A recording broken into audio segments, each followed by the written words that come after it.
December 1965. A Harlem precinct under buzzing fluorescent lights that never let you forget where you are. Boots on tile, phones ringing off the hook, a desk sergeant watching the front bench like it's a crime scene waiting to happen. Because tonight, something is happening here that doesn't make sense. Not a raid, not a shootout, not a screaming suspect fighting cuffs. It's quieter than that, more dangerous than that. Bumpy Johnson walks into the NYPD's house and sits down. Calm, unarmed, hands relaxed like he's waiting for a barber, not the police. And then he does the one thing nobody in that building is trained for. He refuses to leave. No threats, no violence, no dramatic speech. Just a man with a reputation heavy enough to bend the room, turning a simple bench into a battlefield. Bumpy Johnson didn't run from the cops. He walked into their house and refused to leave. The detail that makes it humiliating is also the detail that makes it perfect. Because if they arrest him, what do they even write down? They don't have a gun charge. They don't have a fight. They don't have a crime in motion. All they have is a man sitting in their station. So the only thing they can hit him with is the most ironic charge imaginable. Refusal to leave a police station. A cop steps forward, not with handcuffs yet, first with hesitation. And we cut to weeks earlier. Harlem feels different in the mid-1960s. Not quieter, not safer, just watched. Street corners still hum. Storefronts still open their gates in the morning. Neighbors still lean in doorways and talk like they always have. But now there's a second layer to the neighborhood. A layer that doesn't belong. Men who don't buy anything. Men who don't greet anyone. Men who stand too long and look too hard. Bumpy Johnson clocks it fast. Because Bumpy doesn't just live in Harlem. He reads it, and what he reads is a pattern. Plainclothes detectives. Day after day. The same faces, different hats. One car that always seems parked at the wrong angle. Another one that's broken down outside the same block 3 days in a row. They tail him when he walks. They tail him when he drives. They tail him when he stops to talk to somebody he's known since childhood. They don't even try to hide it anymore. That's the point. Because surveillance isn't just watching, it's squeezing. It's a hand on your shoulder that never lifts. It's saying, without words, we're here, we're staying, and you don't get to feel normal. And the crazy part, they don't even need to arrest him to punish him. They just have to follow him. Let the neighborhood see it. Let the shop owners see it.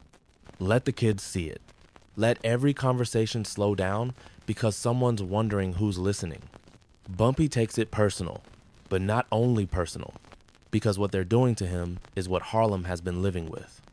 A whole community treated like a suspect by default. African Americans in Harlem monitored like it's routine, like it's policy, like it's a lifestyle. And Bumpy is used to danger. He's used to enemies. He's used to pressure. But this is different. This is official. This is the NYPD telling him, you don't belong in peace. You can walk free, but you will never walk unbothered. And the longer it goes on, the more it digs at him. Not because he's scared, because he understands what it's meant to do. It's meant to shrink him, to make him move smaller, to make Harlem feel like it's always under a spotlight. By late 1965, the frustration turns into something sharper. A decision, because if the police want to make a show out of watching him, Bumpy Johnson decides he's going to make a show out of being watched. And he's going to do it in the one place they think they control completely. Their own house. Day after day, the same car rolling slow behind him like it owns the street. A random detective leaning on the same corner, pretending he's waiting for nobody. Footsteps in a stairwell that stop when his footsteps stop. A face in a window that vanishes the second Bumpy looks back. Morning, afternoon, night. Harlem doesn't get a break, and neither does he. At first, Bumpy lets it ride. He's lived through worse than a tale. But this isn't just watching. This is the NYPD making sure the whole neighborhood feels it. A constant reminder. You can breathe, but you'll breathe under supervision. And then one day, the patience runs out. Not with an explosion. With a decision, Because Bumpy understands something simple. You can't fight a shadow in the dark. You beat a shadow by dragging it into the light. So he chooses the light, the brightest one he can find. If they wanted to watch him so badly, he'd give them a front row seat. In the mid 60 seconds, everybody knows the language of a sit-in. You don't have to throw a punch to create a fight. You sit, you stay. You make the system explain itself in public. That tactic is already echoing through America. College lunch counters, bus stations, sidewalks outside city buildings. Peaceful on the surface. Explosive underneath. And Bumpy Johnson sees the genius in it. Not because he suddenly wants to be a saint, because he understands pressure. He understands optics. He understands that sometimes the cleanest way to embarrass power is to make it overreact while you do nothing. So he borrows the tactic, but he doesn't use it where people expect. He doesn't sit at a lunch counter. He doesn't block traffic. He walks into the one place the NYPD believes belongs only to them, their station house, and he does it calm. No shouting, no threats, no weapon, just presence, deliberate, theatrical, impossible to ignore. He didn't bring a weapon. He brought a seatbelt for the system's own logic, because now the police have a problem. If they touch him, they prove his point. If they don't, he owns the room. And either way, they're about to lose control of their own house. Outside, winter Harlem bites hard. Cold air, dirty snow at the curb, steam curling up from the street like the city's trying to breathe. The precinct door sits there like a boundary line, a place most people only enter on a bad day. Bumpy Johnson walks toward it anyway. No crew, no shouting, no dramatic entrance. Just a man moving steady, like he's already decided how this ends. A cop posted near the door sees him a second too late. That's the first mistake, because you can tell when an officer recognizes a name before he recognizes a situation. The posture changes, the eyes narrow, the hand floats closer to the belt without touching it. Inside, the fluorescent lights buzz like they're annoyed to be on. Phones ring, typewriters clack, boots move across tile with that hard, official rhythm. And then Bumpy steps through the doorway. Heads turn, not just cops. Civilians too. People waiting, people watching, people trying not to be noticed. The room shifts the way it shifts when a storm walks in. But Bumpy doesn't bring weather. He brings calm. He scans once, like he's reading the layout. Then he picks a spot. A plain bench near the front. Nothing special. Just wood and metal and the kind of seat people use when they're nervous. Bumpy sits down anyway. Back straight, hands relaxed, feet planted, like that bench belongs to him now. The desk sergeant stares for a beat too long, because everybody in that room understands what this is. A man who's been shadowed for weeks has decided to stop running from the shadow. Bumpy doesn't raise his voice. He doesn't threaten anybody. He keeps it simple. He tells them exactly why he's here. The constant monitoring, the daily tale, the harassment that isn't loud but never ends. The message it sends to Harlem when the police follow one man like he's a walking crime scene. Then he leans back slightly, as if he has nowhere else to be. And that's when the discomfort really starts. Because the NYPD can clear a street, they can break up a crowd, they can make people scatter. But what do you do with the man who walks into your house? Sits down and refuses to move? At first, they try the simplest move, a command. A desk sergeant clears his throat, keeps his voice official, like tone alone can end it. You need to leave. Bumpy looks up, calm as ever. No anger, no argument, no lecture. He just stays. The words hang in the air for a second, waiting for him to follow the script. But Bumpy isn't here to follow their script. He's here to make them read his. So they try again. Same command, slightly sharper, a little more edge in it. You can't just sit here. Bumpy doesn't raise his voice. He doesn't clap back. He doesn't give them the fight they're used to winning. He sits like the bench is bolted to the floor and he's part of the building now. And slowly, the station turns into a theater. Junior officers pretend they aren't watching, but their eyes keep sliding over. Civilians come in and out, pausing just long enough to sense something's off. The home turf feeling starts collapsing, because the NYPD knows how to control a room when the room is loud. They know how to handle a man when he's cursing, swinging, resisting, but a man sitting quietly, a man forcing you to decide what power looks like when it isn't being challenged with violence, that's different. That's dangerous. Now the precinct is trapped by optics. If they use force, it looks heavy-handed. A squad of cops dragging a peaceful man off a bench because he won't leave. That's not strength. That's a headline. If they do nothing, it looks weak. Like the building doesn't belong to them anymore. Like one man can walk in, take a seat, and hold it. And if they negotiate, if they talk like he has a say, then it looks like he set the terms the second he crossed the threshold. So time becomes the battleground. Minutes stretch. The buzzing lights get louder. The ringing phones feel farther away. A supervisor steps out from the back, takes one look, and tightens his jaw. He doesn't want this. You can see it. Because this isn't an arrest. It's a dilemma. A quiet huddle forms behind the desk. Heads lean in. Hands cover mouths. They speak in that low, clipped way people speak when they're trying to solve a problem without admitting it's a problem. Bumpy sits unmoved, almost meditative. Like he's not waiting on them. Like he's letting them experience what Harlem's been experiencing. Being watched, being managed, being pressured without being touched. And every minute he sits there, the precinct gets smaller. Not physically, psychologically, because the longer he stays, the clearer it becomes. This isn't Bumpy trapped in their building. It's the NYPD trapped in his silence. Eventually, the NYPD realizes something uncomfortable. He's not getting bored. He's not getting scared. He's not walking out on his own.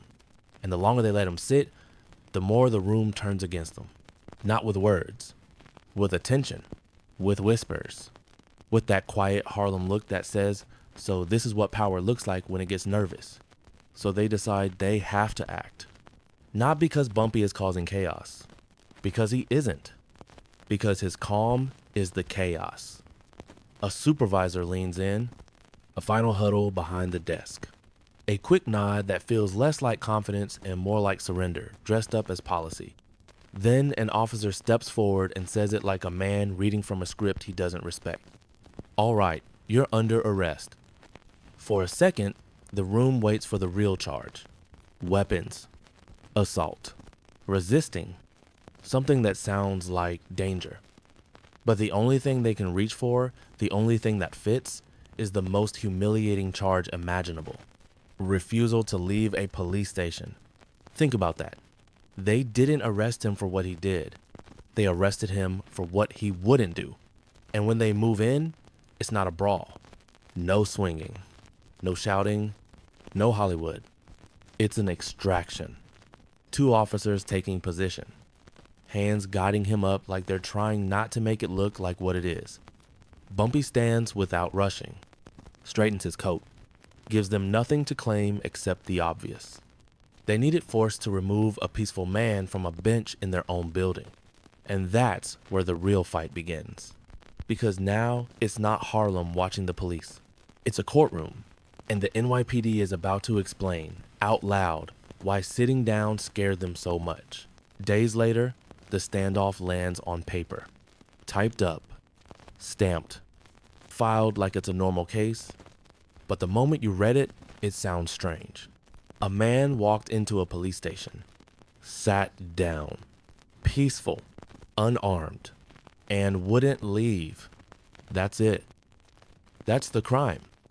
And the charge looks even worse in black and white. Refusal to leave a police station. Now Bumpy gets his second stage. A courtroom. No smoke, no jazz, no Harlem noise. Just fluorescent lights in a different building. A gavel. Shuffling papers. the low murmur of a gallery that can't decide if this is serious or absurd. Bumpy sits the same way he sat in the precinct. Calm. Still, like sitting is the whole point. And his stance is simple. This wasn't a stunt. This was protest. Civil disobedience with a message. Stop treating Harlem like a suspect. Stop tailing people to remind them they'll never be left alone. Now the NYPD has to do the one thing they hate doing in public. Explain themselves. Because in the street, authority is a look. In court, authority is proof. And the room feels it when the judge leans forward, eyes on the paperwork, then up at the officers. Like he's saying it without saying it. All right, now prove it. Then it happens the way the NYPD didn't want it to happen. Clean, public, final. The judge looks down at the charge again, like he's reading a punchline that somebody accidentally filed into the system. A man sat. A man stayed. A man refused to leave. And this is what you brought to court? The courtroom is quiet in that special way where everyone is holding back a reaction. A chair creaks. Papers shift.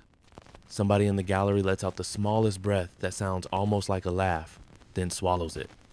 Bumpy doesn't smile. He doesn't celebrate. He just sits there like he already knew the outcome the moment he chose that precinct bench. And then the judge does what the police can't do.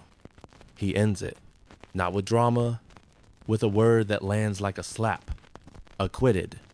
No misdemeanor. No punishment. No moral victory for the department. Just a legal reset that makes the whole thing look exactly like what it was. An overreach. A fight picked in public that couldn't survive under proof. They brought him in. And the system sent him out. The precinct couldn't move him, and the court wouldn't punish him. It doesn't need a screaming headline to become a Harlem story. Because Harlem doesn't wait for newspapers to tell it what just happened. Word spreads the old way. Barbershops, stoops, corner stores, backroom card tables where everybody knows everybody's business before it becomes business. They tell it with a grin, not because they suddenly love Bumpy, but because they love the feeling of the police losing control of their own script. A feared man, someone the city treated like a permanent problem, using a protest tactic against the people who spent their days policing the neighborhood. No gun, no fight, just a bench. And the NYPD blinking first. Some people call it petty. Some call it brilliant. Most call it exactly what it was: bold, theatrical, defiant. A moment where power walked into the building wearing a badge and walked out embarrassed. And that's how it becomes lore. Not because of violence, because of humiliation, because in Harlem, everybody understood the message. You can watch us all you want, but sometimes we watch you back. Quick reality check, so we keep it solid. This incident is documented in later historical accounts and biographies, and contemporary summaries also confirm the arrest and the not guilty outcome. What you can take as real is the spine of it. Late 1965. Bumpy stages the sit-in inside an NYPD station. They arrest him for refusing to leave, and the court acquits him. Any exact dialogue you hear here is reconstruction, built to match the moment, not a verbatim transcript. Because the truth is, this wasn't about bravado. It was strategy. Bumpy Johnson didn't walk into that precinct to prove he was fearless. He walked in to force a choice. A lose-lose choice. If the NYPD used force, they looked brutal, dragging out a peaceful man whose only weapon was a bench. If they ignored him, they looked weak, like their own building wasn't theirs anymore. And if they arrested him, they looked absurd, because the charge itself was a joke. Refusal to leave a police station. That's not law and order. That's the system tripping over its own need to control the room. And the message underneath it all was simple. You can watch me, but you can't quietly crush me. You can tail me down my own streets. But if you're going to squeeze the neighborhood in silence, I'll drag that squeeze into the light where everyone can see it. In the end, The bench goes empty again.